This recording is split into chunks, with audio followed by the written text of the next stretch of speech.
Daun pisang dibuat lepat. Hidangan tetamu di Kuala Maran. Buku menyimpan berjuta maklumat. Fakta ilmu, cereka hiburan. Assalamualaikum dan salam sejahtera serta salam Malaysia Madani. Nama saya Khairin Kasrina binti Daniel. Saya merupakan murid tahun 6 dan bersekolah di Sekolah Kebangsaan Batu Bertangkup yang terletak di Berseri Perlis. Kod sekolah saya RBA 0075.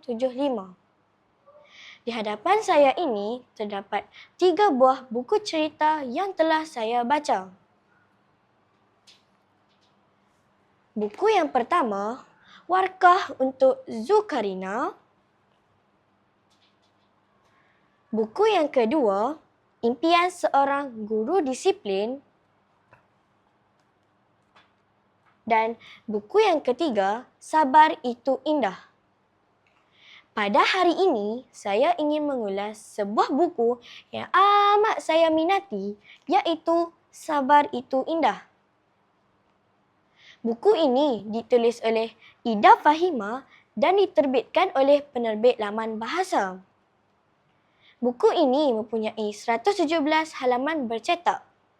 Dalam buku ini juga dibahagikan kepada 5 bab bagi memudahkan pembaca memahami keseluruhan cerita.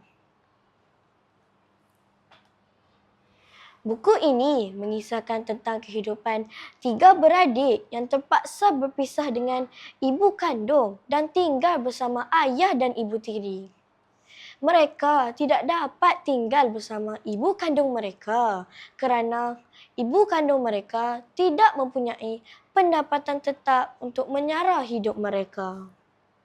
Sejak tinggal bersama ayah dan ibu tiri, kehidupan Afzaiman dan 2 orang adiknya diuji dengan pelbagai cabaran.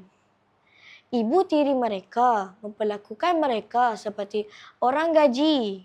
Pelbagai kerja rumah terpaksa mereka lakukan.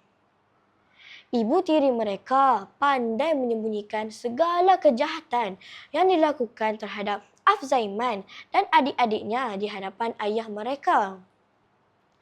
Afzaiman pernah menceritakan segala perbuatan ibu tirinya kepada ayahnya, namun ayahnya tidak mempercayai. Sehinggalah pada suatu hari, berlaku beberapa peristiwa yang menyebabkan kedua-dua orang adik Afzaiman diambil untuk tinggal bersama ibu kandung mereka semula. Setelah kedua-dua adik Afzaiman tinggal bersama ibu kandung mereka, Afzaiman merasa kesunyian tinggal bersama ayah dan ibu tirinya. Dia pun nekat melarikan diri ke rumah neneknya. Setelah menyedari kehilangan Afzaiman, ayahnya mencari dia di merata tempat dan akhirnya pasrah. Afzaiman pula gembira dapat tinggal bersama ibu dan adik-adiknya. Saya suka buku ini kerana jalan ceritanya menarik dan penuh pengajaran. Saya harap rakan-rakan dan guru juga boleh dapatkan buku ini. Antara pengajaran daripada cerita ini ialah, pertama, sebagai bapa, kita perlu mengambil berat keadaan anak-anak.